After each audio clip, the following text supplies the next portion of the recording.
The massive ship drifted through the cold darkness of space, its hull torn and twisted from the recent impact.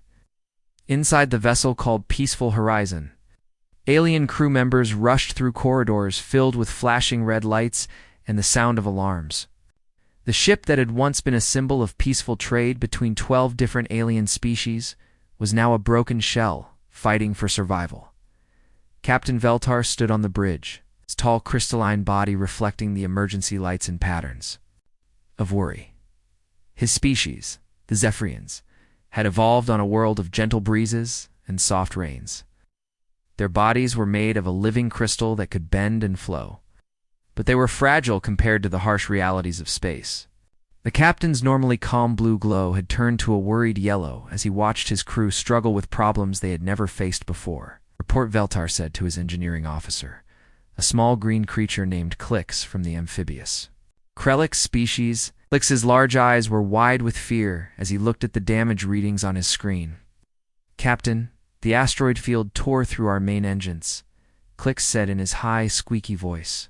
The power systems are failing, and our life support will only last another 6 hours. We cannot fix this ourselves. Veltar felt a chill run through his crystal form. The Peaceful Horizon carried over 300 crew members from different species, all of them evolved on worlds where survival was easy. They were traders, diplomats, and scholars, not engineers or fighters. None of them had ever dealt with a real emergency like this. What about the other ships in the area? Veltar asked. None, Captain, replied Senna, a being of pure energy who served as their communications officer. The Luminari species appeared as glowing balls of light that could speak through vibrations in the air. The nearest trading vessel is for days. Away we will not survive that long. Veltar looked around his bridge at the frightened faces of his crew. The Zephyrians, Krelix, Luminari, and 9 other species all shared one thing in common. They had all evolved on worlds where nature was kind to them.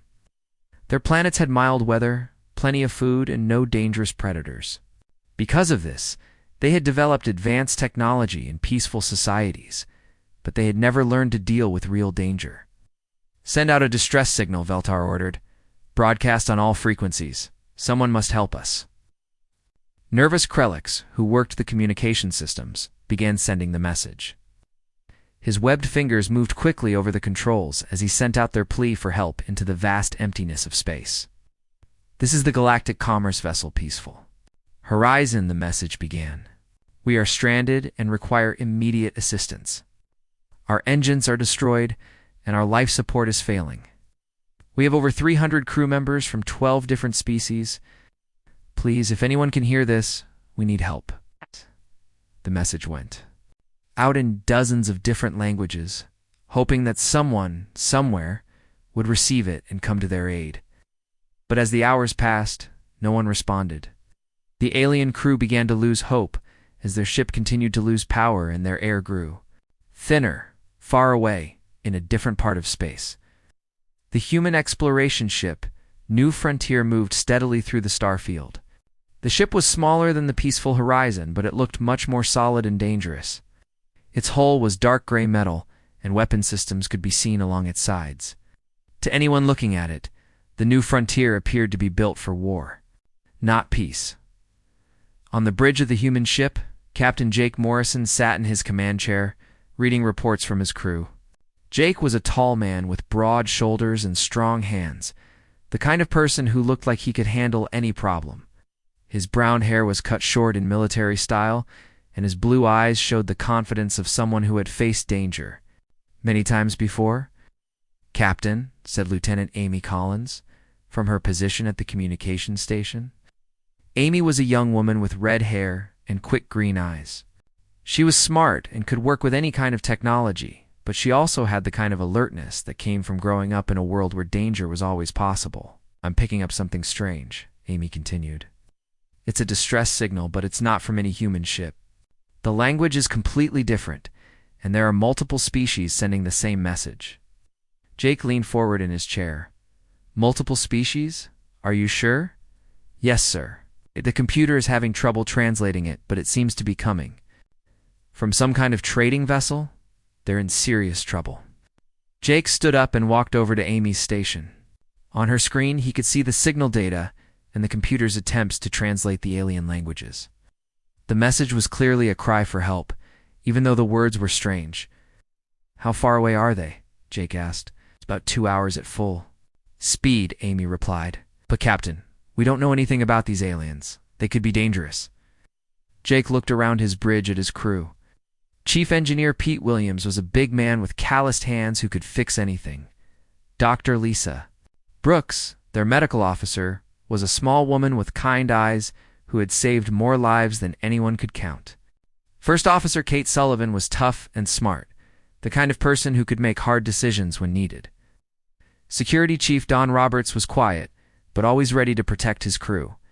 These people had all grown up on Earth, a world that had tried to kill their ancestors every single day. They had learned to survive ice ages, volcanic eruptions, diseases, predators, and countless wars. Earth was not a kind planet, but it had made humans strong and resourceful. "Sir," said Kate Sullivan, "there are no other ships responding to their distress call. If we don't help them, they'll die."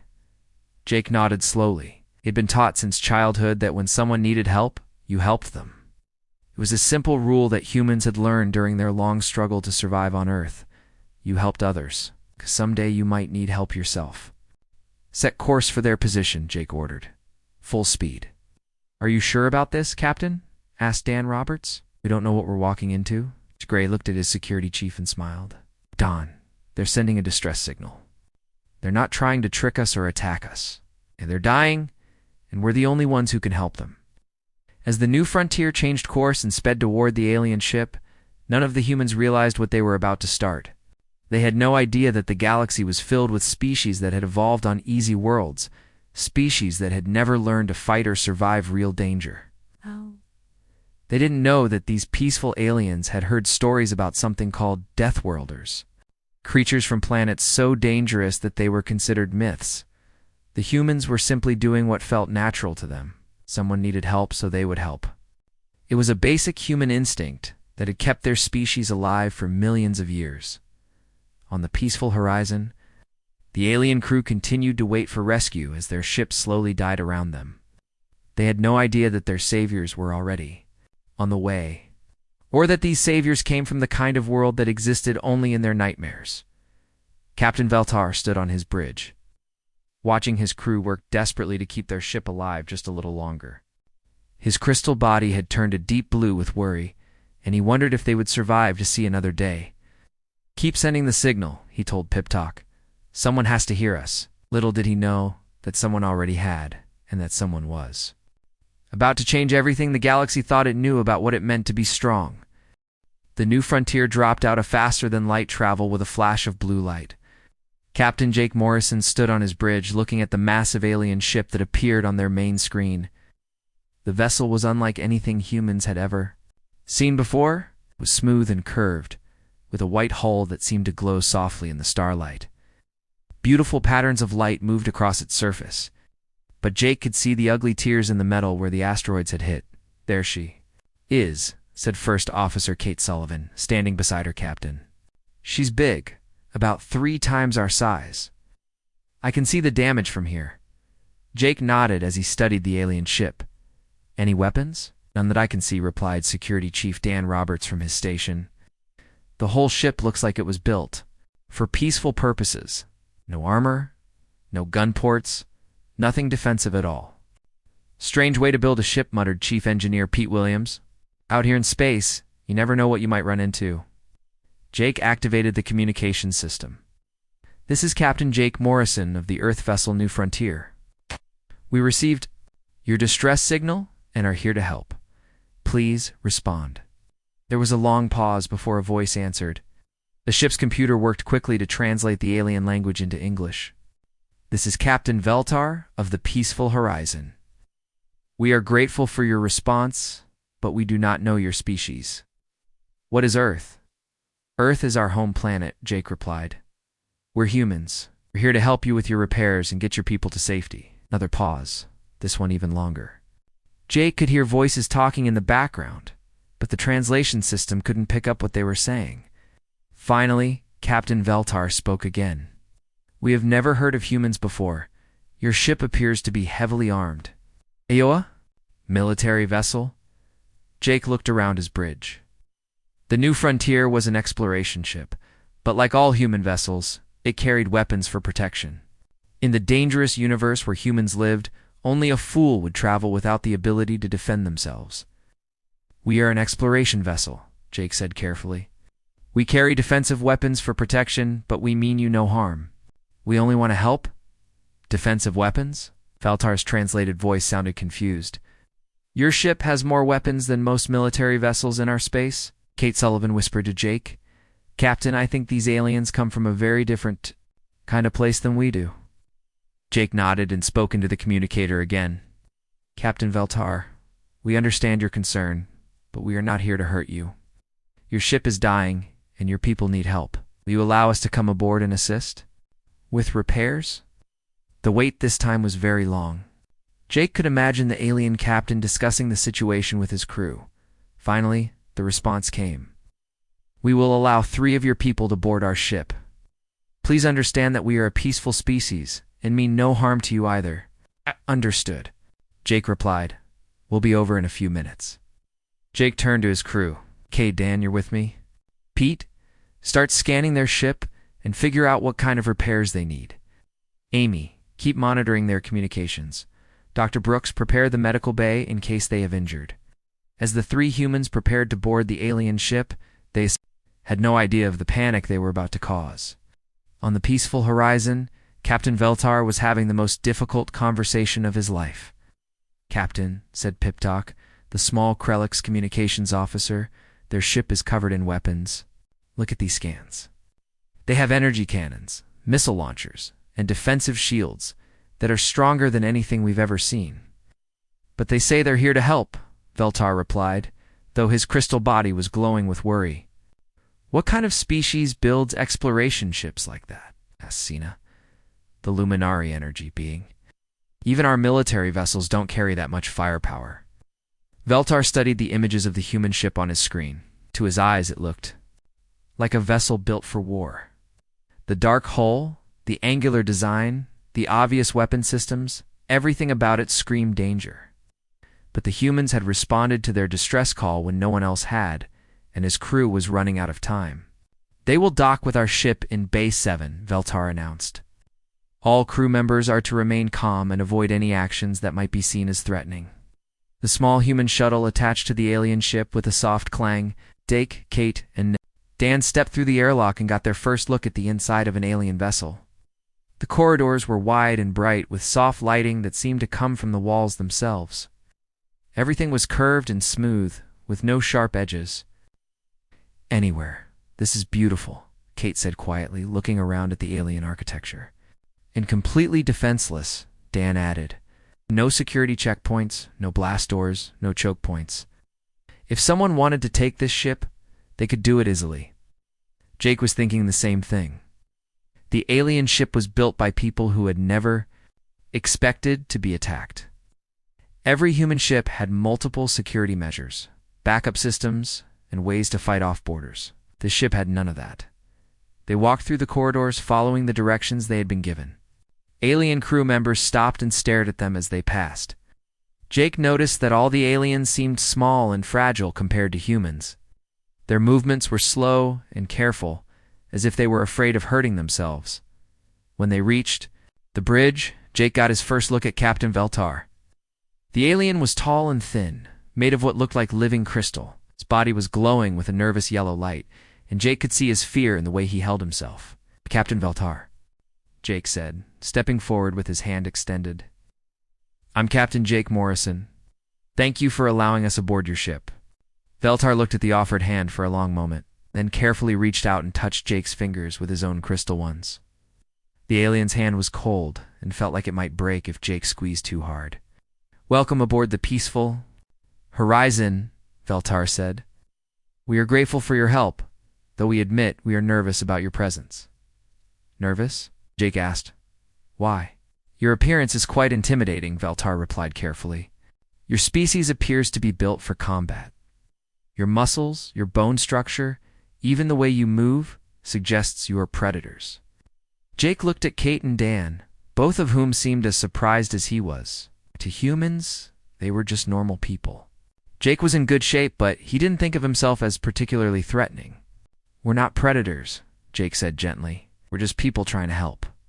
"Perhaps," Veltar said, "but you carry yourself like hunters. Your eyes constantly scan for threats. Your bodies are ready for action at any moment. These are not the traits of a peaceful species."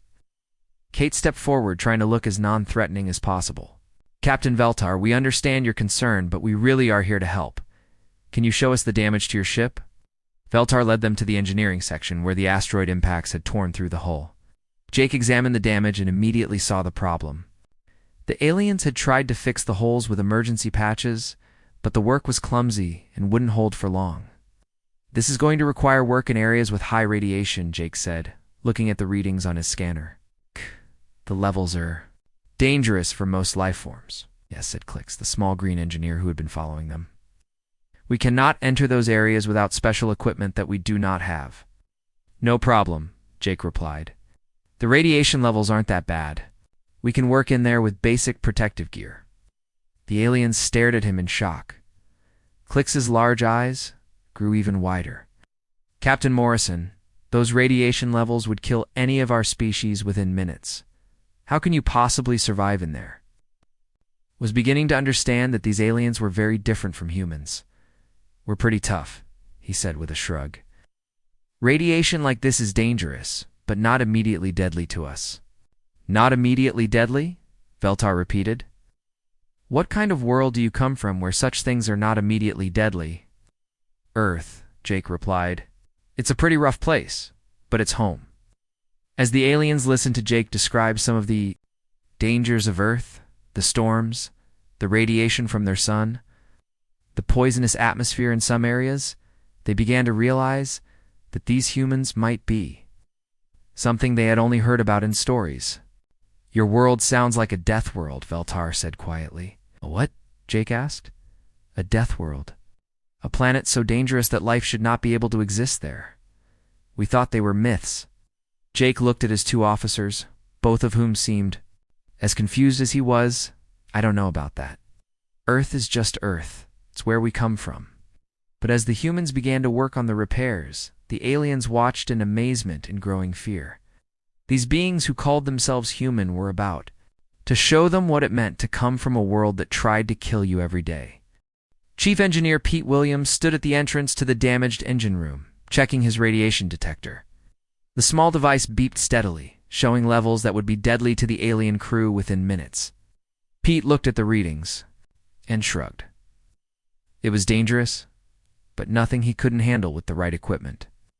"Okay, boys," Pete called to the two human technicians who had come over from the new frontier.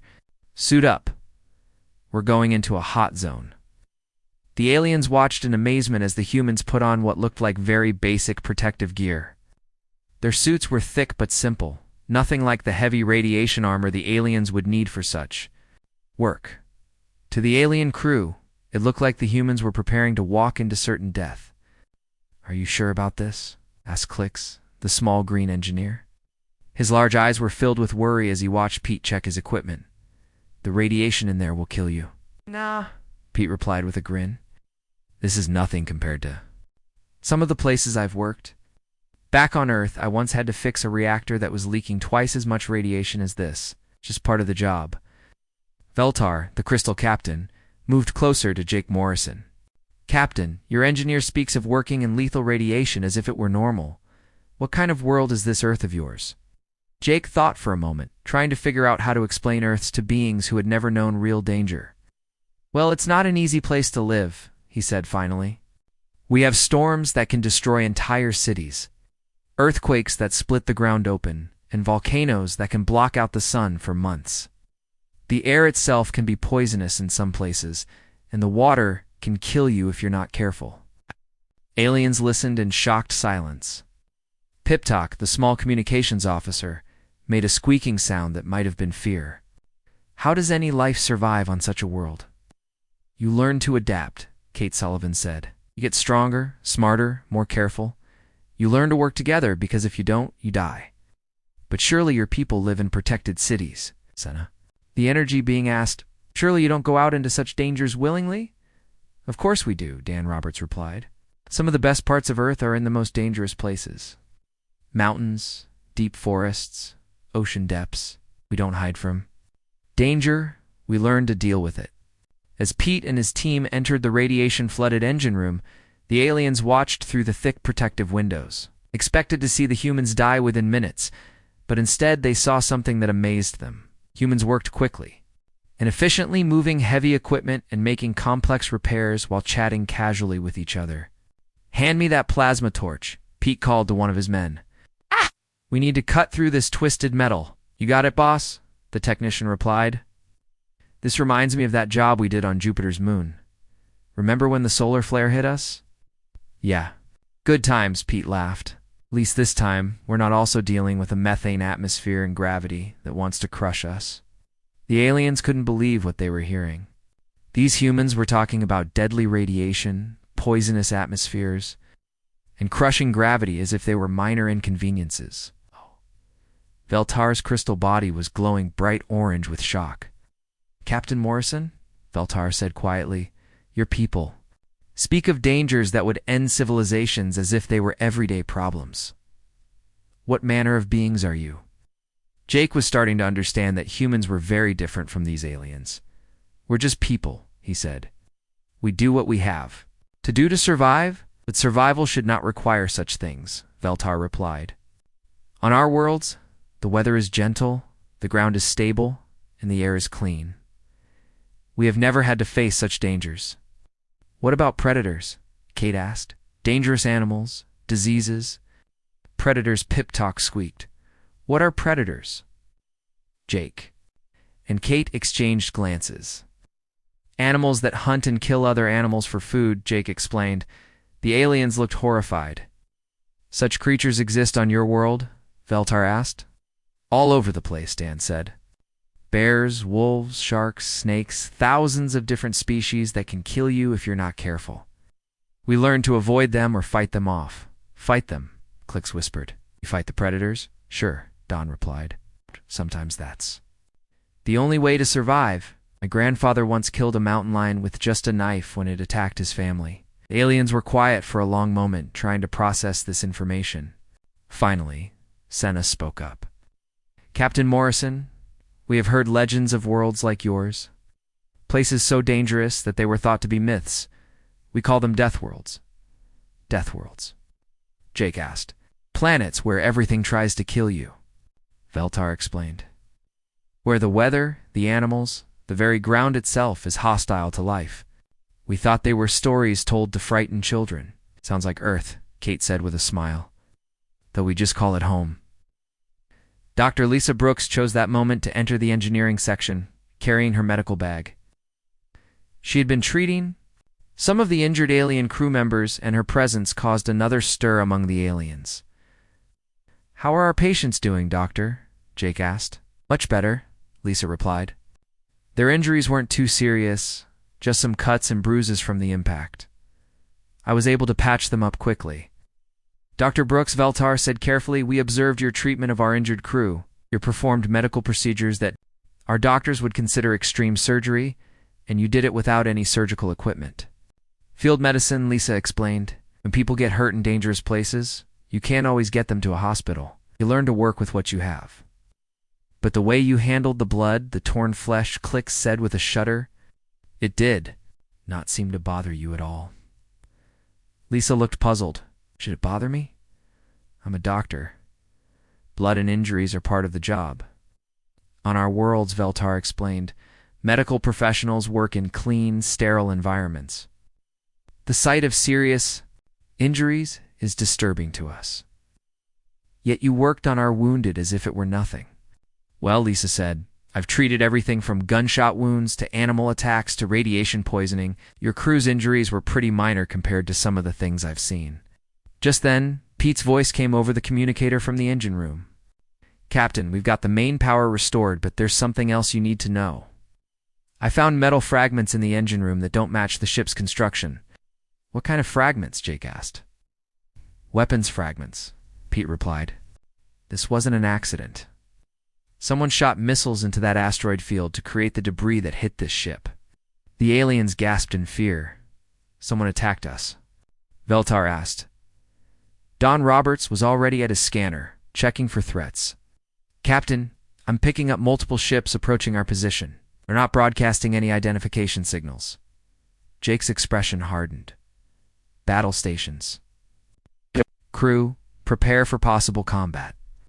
The aliens watched in amazement as the humans instantly transformed from helpful repair workers into a military unit. Their movements became sharp and focused. Their casual conversation replaced by quick, efficient orders. Kate, get back to the ship and prepare our defenses, Jake ordered.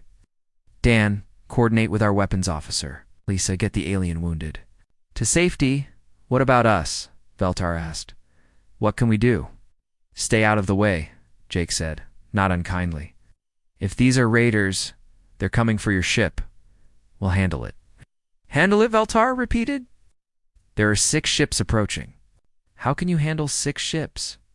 Jake looked at the crystal captain with a calm expression that somehow managed to be both reassuring and terrifying. Captain, we're from Earth.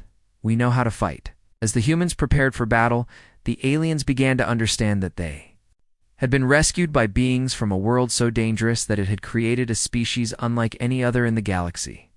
These humans didn't just survive in deadly conditions, they thrived in them. The approaching ships had no idea what they were about to face. They expected to find a helpless merchant vessel and easy prey. Instead, they were about to meet the children of a death world. And learn why civilizations across the galaxy would one day speak of humans in whispered, respectful tones. The 6 raider ships dropped out of faster-than-light travel in a perfect attack formation. Their hulls were dark and covered with weapon systems, designed to strike fear into the hearts of peaceful traders. These were Scaran vessels, built by a species that had turned violence into an art form. War Chief Thrakonos sat in the command chair of the lead ship, his red eyes glowing with anticipation.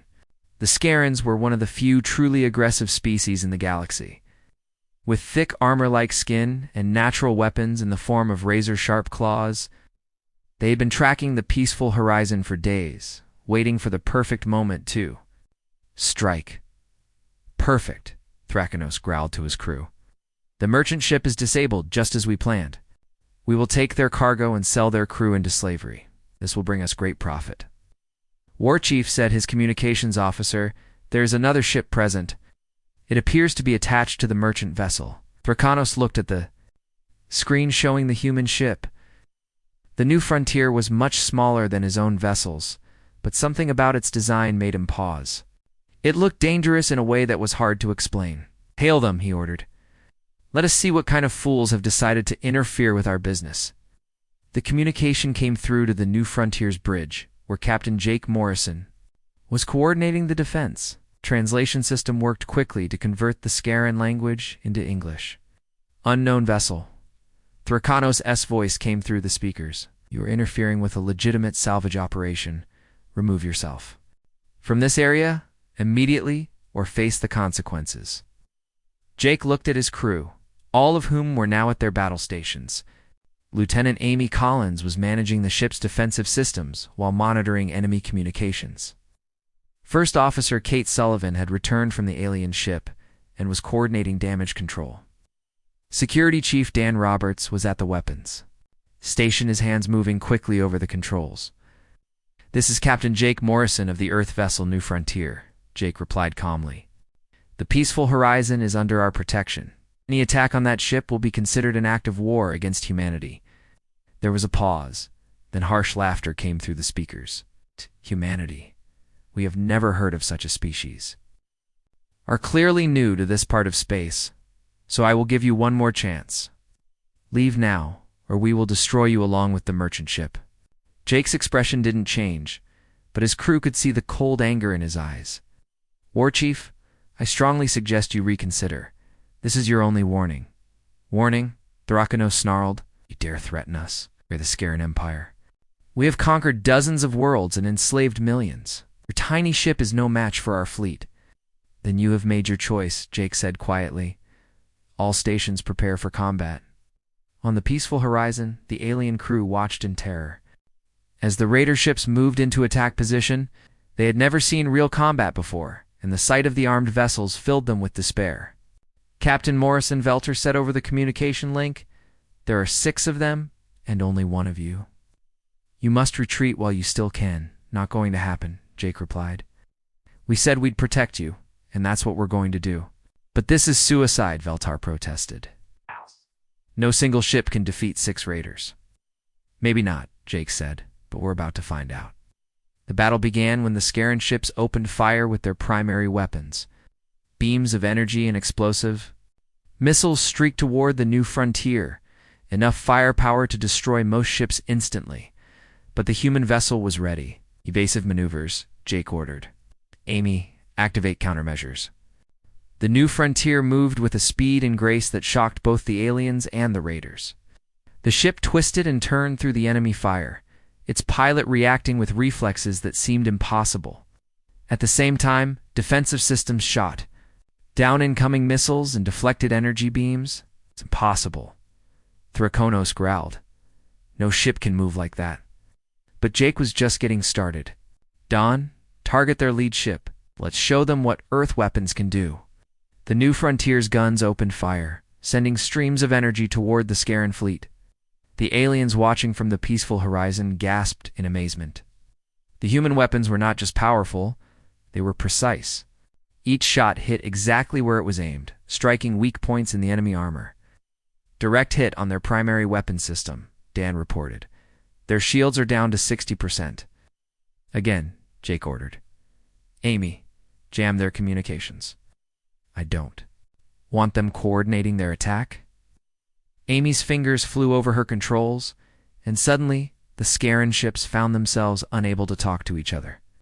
Their formation began to break apart as each ship tried to fight independently. "How are they doing this?" Thrakonos demanded. "Our ships are larger and more heavily armed." His weapons officer, a scarred veteran of many battles, looked at his readings with growing fear. "War Chief, their ship is using tactics I have never seen before. They are fighting like they know exactly what we will do before we do it." On the new frontier, the crew worked together with an efficiency that amazed the watching aliens. Humans seemed to know exactly what the others were thinking, responding to orders before they were given and anticipating problems before they happened. "Kate, reroute power from life support to weapons," Jake ordered. "We can hold our breath for a few minutes." "Already done," Kate replied. "Weapons are at 120% power." "Pete, how are the engines holding up?" Jake asked. "Running?"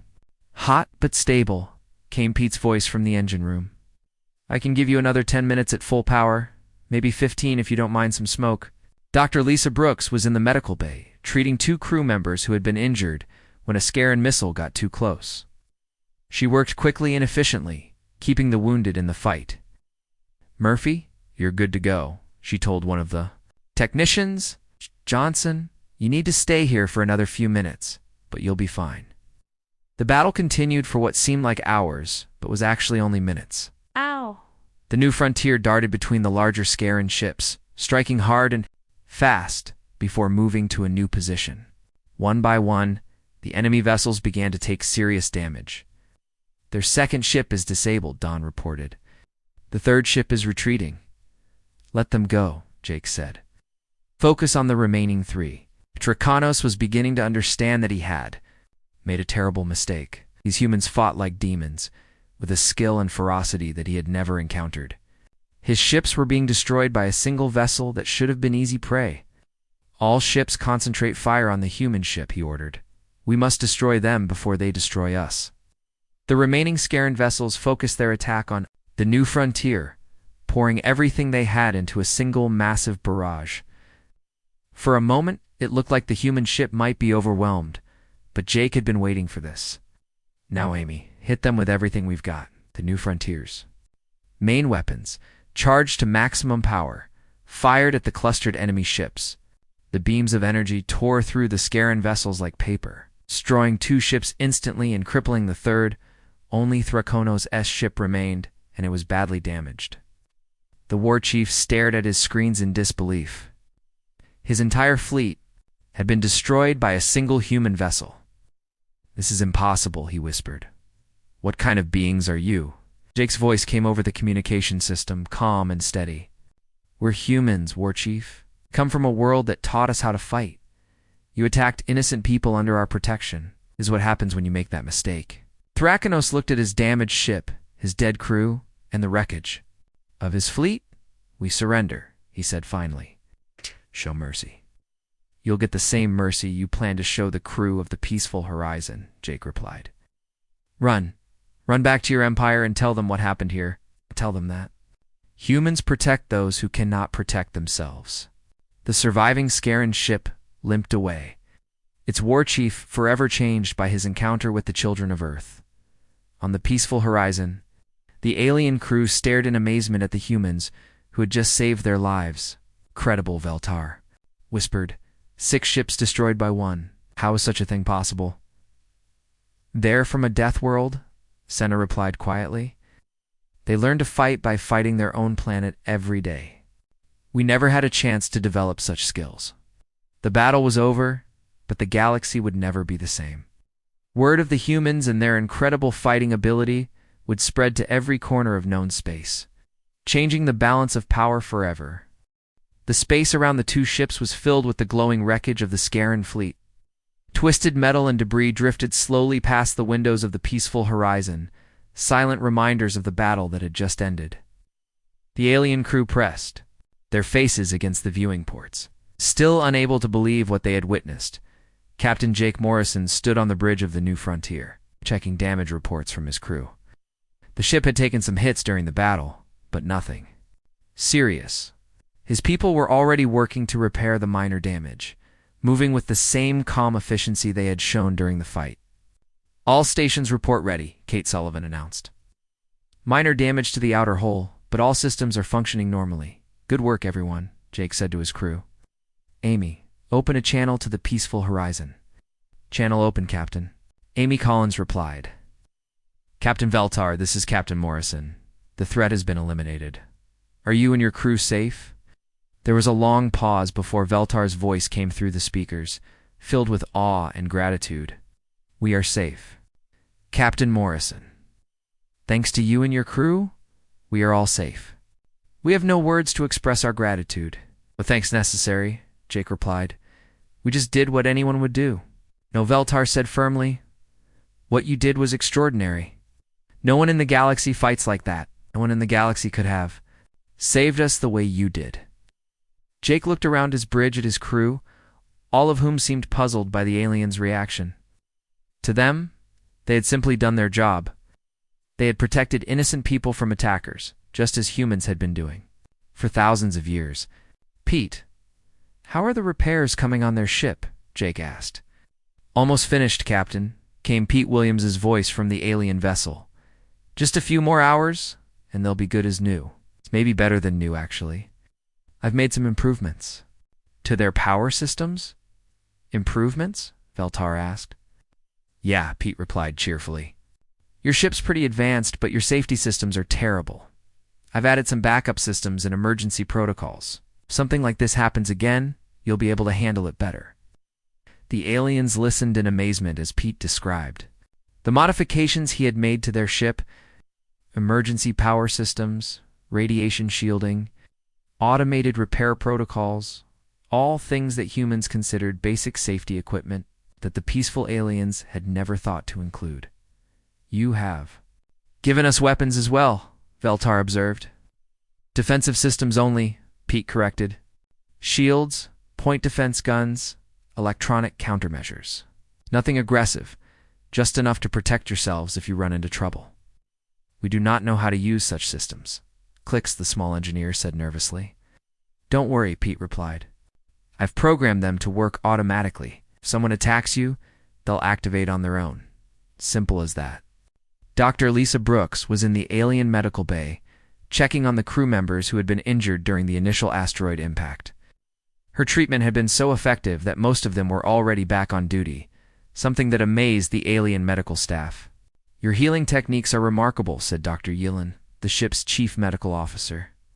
The tall, graceful alien moved like a dancer, but her large eyes showed deep respect for the human doctor.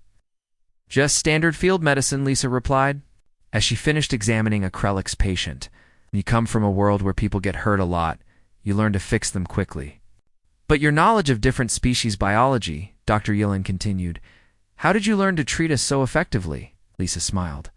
"Basic anatomy is pretty similar across most species. You just have to understand how different body systems work. Plus, I've had to treat everything from humans to dolphins to genetically modified animals." "Alien biology isn't that different?" The alien doctor stared at her. "You treat non-sentient animals?" "Of course," Lisa said. "All life has value. We save what we can, whether it's human or animal or alien." As the repairs continued, the crew of the Peaceful Horizon learned more about these remarkable humans. They discovered that humans routinely risked their lives to save others, that they considered it normal to enter dangerous situations to help people they had never met. "On our worlds," Veltar explained to Jake, "we help each other, but we do not put ourselves in danger to do so. The idea of risking your life for strangers is unknown to us." "Really?" Jake asked, genuinely surprised. "But what happens when someone is in trouble?" "We call for help from the authorities," Veltar replied. "We do not take action ourselves." "But what if there are no authorities around?" Kate Sullivan asked. "What if you're the only one who can help?" "And we wait," Veltar said sadly. "We are not equipped to handle danger. We are not trained for it. We are not built for it." The humans exchanged glances, beginning to understand how different their species really were. On Earth, every human child learned basic first aid, basic self-defense, and the importance of helping others. It was part of being human. "Captain Morrison," Veltar said formally, "I would like to make a proposal." "What kind of proposal?" Jake asked. "My ship carries ambassadors from 12 different species," Veltar explained. "We are returning to the Galactic core worlds, where the great governments meet. I would like to invite you and your crew to come with us." "Why?" Jake asked. "Because the galaxy needs to know about humanity," Veltar said. "We need to know that. There are beings like you out there. Beings who can protect us from threats we cannot handle ourselves." Jake thought about it for a moment. The New Frontier was an exploration ship, sent to make contact with new species and learn about the galaxy. "This seemed like the perfect opportunity. We accept," Jake said. "But we're not looking to become anyone's protectors. We're just explorers, trying to learn about the universe." "Perhaps," Veltar said, "but word of what happened here will spread. The Scaran Empire will tell others about the humans who destroyed their fleet. Pirates and raiders across the galaxy will learn to fear your name. And peaceful species will learn to hope for it," added Senna, the energy being. "You have given us something we never had before, the knowledge that someone will come if we call for help." As the repairs were completed, the two ships prepared to travel together toward the galactic core. The aliens had learned that humans were not just another species, they were something completely new. A species that combined the ability to destroy with the choice to protect. Captain Amy Collins said quietly, "I've been monitoring communications across this sector. Word of the battle is already spreading. They're calling us the demons who protect the innocent and the warriors from the death realm." Jake sighed. "Great, I hope this doesn't cause problems." "On the contrary," Veltar said, "this will cause exactly the right kind of problems. The evil will fear you, and the good will welcome you." This is how legends begin, as the New Frontier and the Peaceful Horizon engaged their faster-than-light drives and headed toward the galactic core. Neither crew knew that they were about to change the balance of power in the galaxy forever. In the weeks that followed, the story of the battle spread from world to world. The tale grew with each telling, but the core truth remained the same. There was a new species in the galaxy, one that came from a world so dangerous it had created beings of incredible power and surprising mercy. Some species began to hope that these humans might protect them from the dangers of the galaxy. Others began to fear that these Deathworlders might decide to conquer rather than protect.